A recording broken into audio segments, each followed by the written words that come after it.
Pakistan high commission London میں Pakistan international air lines PIA کی برطانیہ کے لیے فلائٹ آپریشن کی بحالی کی مناسبت سے تقریب کا انعقاد کیا گیا۔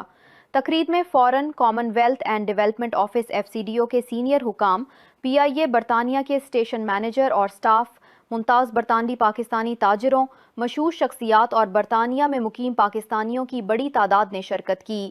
تقریب سے خطاب کرتے ہوئے برطانیہ میں پاکستان کے ہائی کمشنر ڈاکٹر محمد فیصل نے کہا کہ اس سنگ میل سے بڑے معاشی فوائد حاصل ہوں گے، جن میں تجارت اور سیاحت کو فروغ دینا اور لوگوں اور سامان کی نقل و حرکت کو وسعت دینا شامل ہیں۔ ہائی کمشنر نے کہا کہ پروازیں نہ صرف مسافروں کو آنے لے جانے کا کام کریں گے بلکہ ان کی بدولت نئے مواقع، روابط اور مراسم بھی قائم ہوں گے۔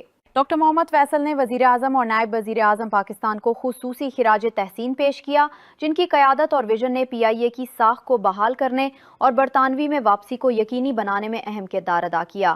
انہوں نے سول ایویشن اتھارٹی، وزارت ہوابازی اور PIA کی قیادت اور عملے کا بھی شکریہ ادا کیا، جنہوں نے مستقل مزاجی اور پیشہ ورانہ مہارت کا مظاہرہ کیا۔ ہائی کمشنر نے UK کی سول ایویشن اتھارٹی اور حکومت برطانیہ کے تعاون اور تکنیکی معاونت کو بھی سراہا۔ PIA کی اسٹیشن مینیجر محترمہ نادیہ نے بتایا کہ PIA 25 اکتوبر 2025 سے اسلام آباد اور مانچسٹر کے درمیان ہفتہ وار 2 براہ راست پروازیں چلائے گی۔